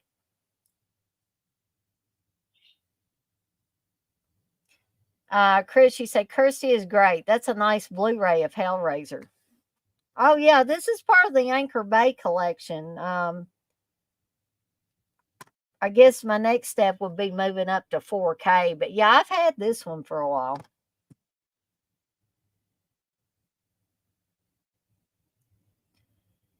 Coco, you say I got to call on the Lord now. These movies are on another level. Yeah, I could talk about Hellraiser for a long time, but I won't. I will just focus on Ashley Lawrence for this one. And yeah, I'd love to hear what you guys think. You know, Chris was saying Kirsty is great. Um,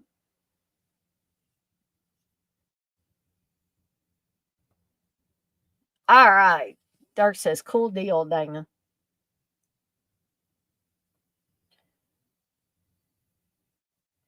Yeah, I actually didn't include her in this one, TJ, but that's why I say I'd love to do a second one of these, and then I could include her because yeah, you said, by the way, don't forget Sarah from Day of the Dead, literally the final girl in the world.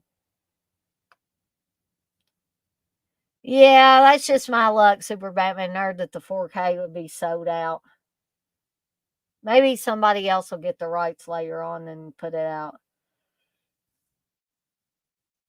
Chris, you say I have Hellraiser 1 and 2 from Arrow on Blu ray.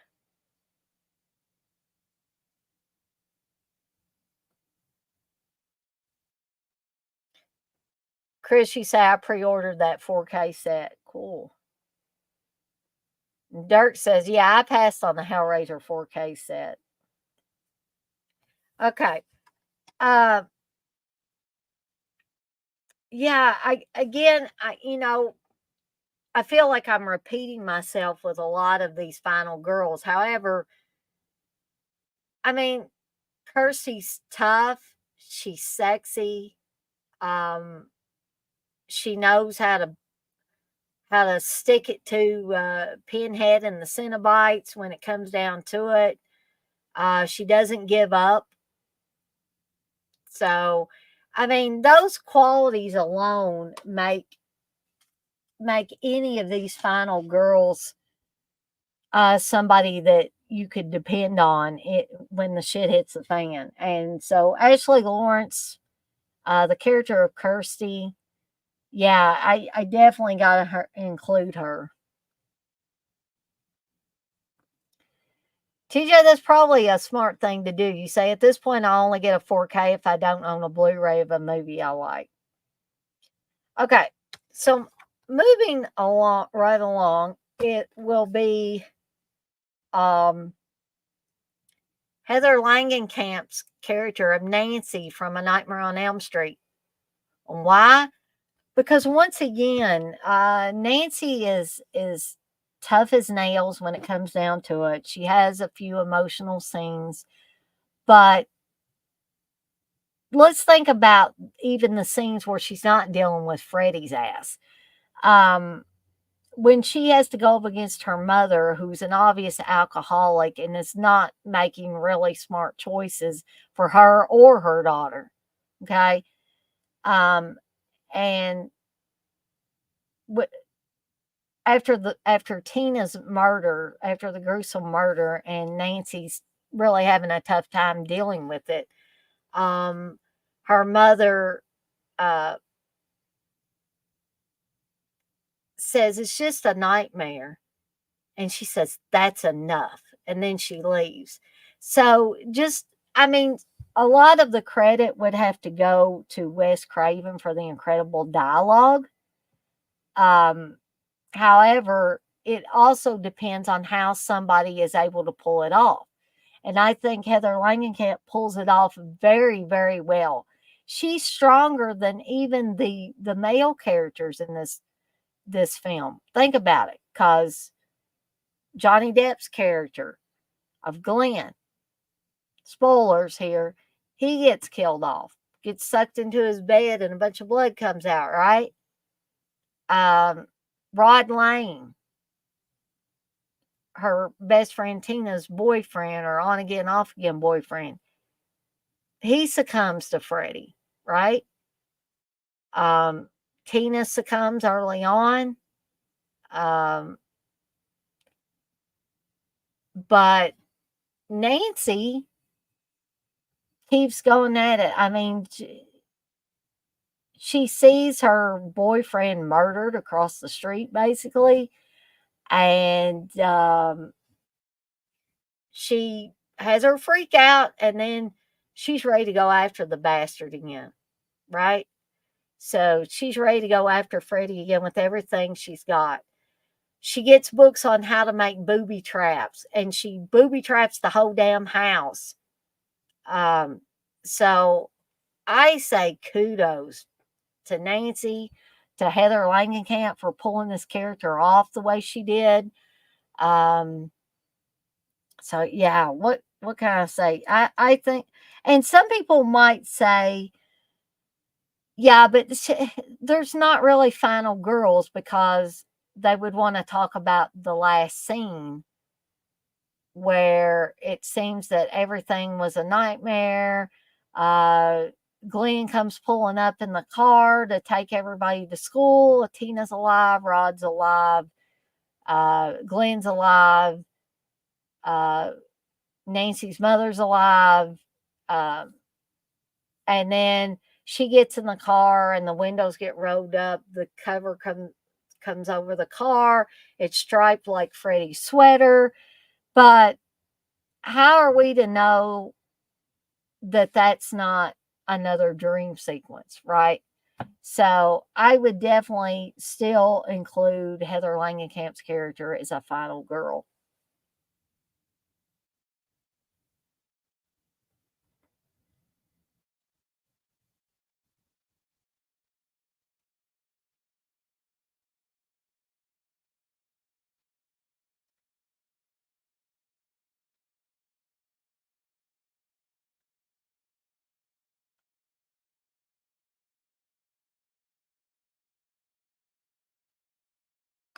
Coco, you say that chick should be number one, Dana. Dirk says that's a good way to be, TJ. I'm getting tired of rebuying shit too. Darren, you say, I say that all the time, TJ. Then they release House by the Cemetery. I know, as soon as I would say something like that and make a declaration, they would come out with something I couldn't refuse. TJ, you say, I don't think Kirsty is sexy. She was really hot at that time, but her character is in a t-shirt most of the movie. Well, I think in my case, looking at it from a woman's perspective, I think she's sexy because she's tough, because she stands up to things, she faces things. It's not all about what she's wearing. Might be for guys, but not for me. TJ says, F that movie, Darren.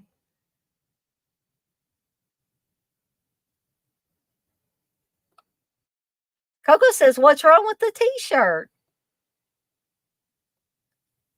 Chris says, TJ, you don't like House by the Cemetery? Dirk says, I'm good with my Blue Underground. TJ says, I have a 50 movie collection with House by the Cemetery. That's enough for me, Darren. LOL.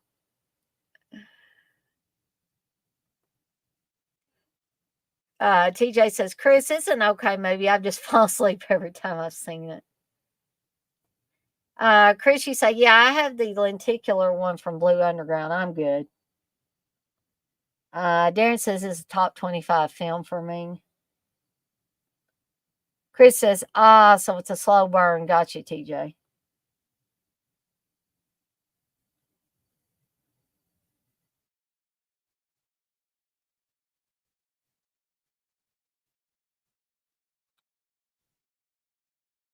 Holy cow, Dirk. Dirk says, we need the devil's honey in 4K. Darren says, Gizmo would shit his pants. Chris says, LOL, it will never happen, Dirk.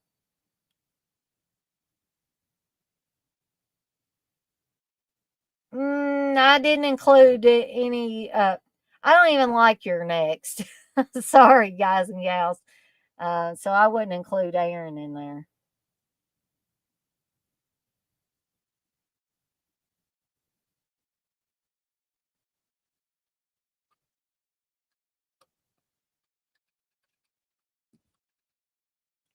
My mouse is giving me trouble again. What's doing that? There we go.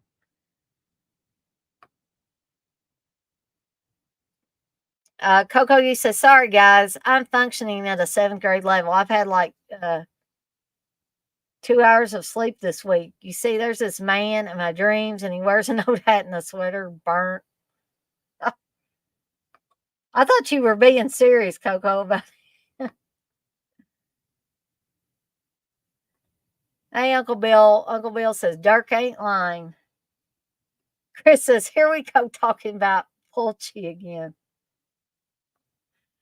Dirk says, and just like that, Fulci is alive. Dead pitch stream in 8 minutes. 8 minutes? 7. Damn. Now probably 6.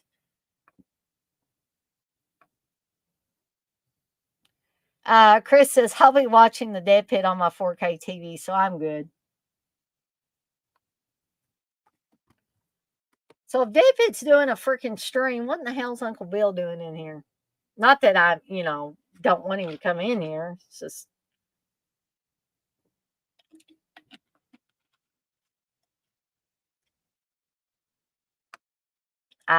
Coco said, Dana, I'm making light of my lack of sleep in 7th grade boy humor. All right, so moving on is yet another. I've actually got 3 Nightmare on Elm Street films in here.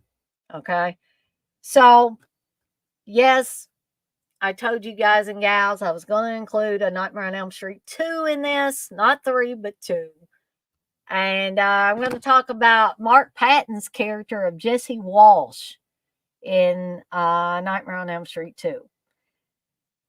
Because essentially, without Jesse, there would not be any quote unquote final girl, unless you want to count Kim Myers in here, which she's not bad. But I think when it actually comes down to it, I would definitely have to refer to Jesse's character as the final girl. And as many of you know, Mark Patton has come out as gay. And he refers to himself as a scream queen. So I thought, why the hell not? I'll call him a final girl for this movie. I'm sure he wouldn't mind.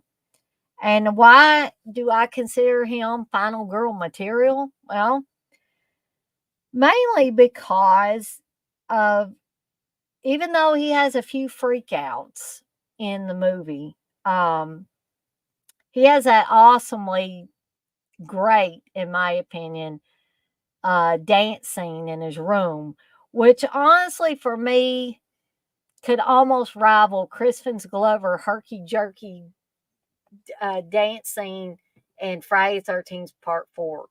There, I said it. You guys can put me in a corner, you can put me in timeout, whatever. But I love the Jesse dance scene.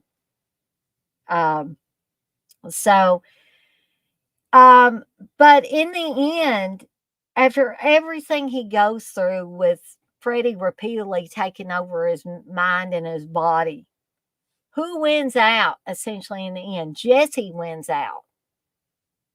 Because Jesse in the end, when it comes down to it, is stronger than Freddie, even for the purpose of this film, anyway.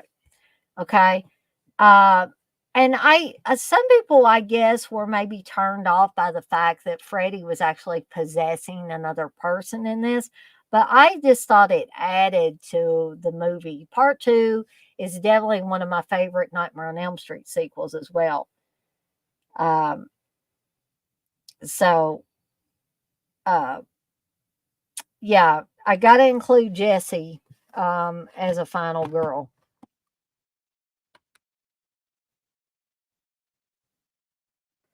Uncle Bill says he's here for the ambiance and he'll see everybody soon. So I better hurry up with these last two movies.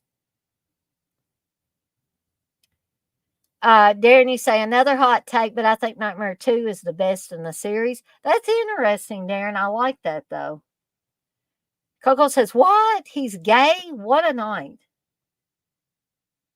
TJ says, Ash is definitely a final girl with that criteria. LOL. Well, I think I'm not meaning to focus so much on Mark Patton being gay in real life. I'm just saying he recognizes himself as a scream queen. Bruce Campbell doesn't recognize himself as a scream queen, and I don't think he ever would. So that's why I don't include Ash, the character of Ash, as a final girl. Coco says, no, no, no. Crispin's spastic moves can't be rivaled. Little says, TJ, you missed 2 minutes. So he's saying 2 now. Okay. So we're on the next to last one. And I don't have a separate copy of this one to show you guys and gals. So, I'm just going to show you the disc. I'm talking about A Nightmare on Elm Street 4. And I'm talking about Lisa Wilcox's character of Alice. Because why? Why do I include her as a favorite final girl? Here's why. Because she does a complete 360, 180, whatever you want to say about it. And starts out as this meek kind of go along to get along type of character. And as her friends are killed off, and she gains a little bit of their power. But I think she grows as a character. So much so that even if you hate part 5, The Dream Child, she survives this one and is able to be in part 5 as well. So, and by the way, I love part 4 too. That's another one of my favorite sequels. Just that little montage where she's putting on all the little mementos from her friends, and she looks badass when she gets done, and she looks in the mirror and says, "Fucking A." I mean, that just says it all. It's like, Alice, you are a badass now. You were a very likable character at the beginning, but now you're likable and you're a badass and you're just about to kick Freddy's ass. Okay? So, yeah, gotta include Lisa Wilcox, gotta include the Alice character in there. Yeah. I mean, actually, I need to do a watch along for part 4. And that may be upcoming in the coming year. So you guys and gals look out for that. I don't think I've got that one added to my list yet. But yeah, I know it's 10:01 now. I got one more to cover, guys and gals. Russell, you say love Crispin and Willard and River's Edge with Keanu Reeves. Yeah, River's Edge is a really, really good movie, Russell. Fuck no, TJ. Sorry for my language, but fuck no. TJ says Dana's fave final girl, Mia from Evil Dead 2013. All right. So the last one, and some of you may think I saved the best for last. That is Marilyn Burns' character of Sally from the original Tobe Hooper classic, The Texas Chainsaw Massacre. Okay. All right. This is another one where this girl literally goes through hell to make it. Her brain is her mind, mental health, whatever that is obviously damaged by the goings on of Leatherface and his demented family. But man, she goes through it all, jumping out of windows, getting beaten in the head with a mallet, uh, having to sit there with those three crazy brothers for a certain amount of time, um, having a burlap bag put over her and being poked with a stick, and yeah, having her finger cut and apparently having her finger really sliced open. Yeah, the Sally character is another really uh tough cookie in a lot of respects. And I had to include Marilyn Burns in here. God rest her soul. She's no longer with us. But I wish that I had gotten to meet her because she seemed like she would have been a fantastic lady to meet. So if any of you watching this now or that watch it later have met her, I say kudos to you. Um, but yeah, Marilyn Burns, I think we're ending on a high note here.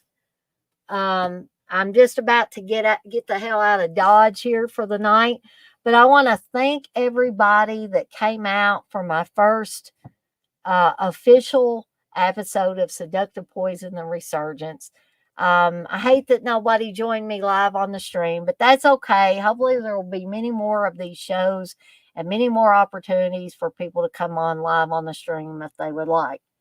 Now, I'm going to read through the last of these chat messages, and then I'm going to get off here, and then I'm going to go check out and see what Dead Pit's doing, what they're talking about. That's okay, TJ. You say, sorry, Dana, I had to make that joke. Russell says she loves it when I swear. Darren says, I didn't even get that far in Evil Dead 2013, TJ. Coco, you say, if I was a tattoo type person, I'd probably have Sally on my arm with that crazy look on her face when she jumps out of the window. Or that look where she's rolling her eyes all around and screaming when she's in the kitchen with the crazies. Oh boy, Dirk's saying 2013 kicks that ass, Darren. Bloody as shit, too. TJ says, love me some Chainsaw. The only thing about Sally is she took a lot in the movie, but she's just good at getting away, even after being captured. Yeah, I'm going to have to go with Darren on this, Dirk. Agree to disagree. Thank you, Blissful. Blissful says, Dana, awesome live. Thank you, Darren. Darren says, great show tonight. And Blissful says, the chat was awesome, and I certainly agree with her. And I also want to re-thank Horror Cash. I don't know if they're still in here, but they gave me a $2 super chat at the beginning of this live stream. And so I want to thank them once again. Coco, you say, good show, Dana. Reckon I'll see you on the other side at Dead Pit. Yes, ma'am. You're welcome, Unseen, and thank you as well. And thanks to everybody that was in the chat tonight, or even people that were just watching and not chatting, because that counts too. But on that note, I'm going to skedaddle on out of here for the night, and I will see everyone on the flip side. Y'all have a good night now, and I will see y'all next time. Bye for now.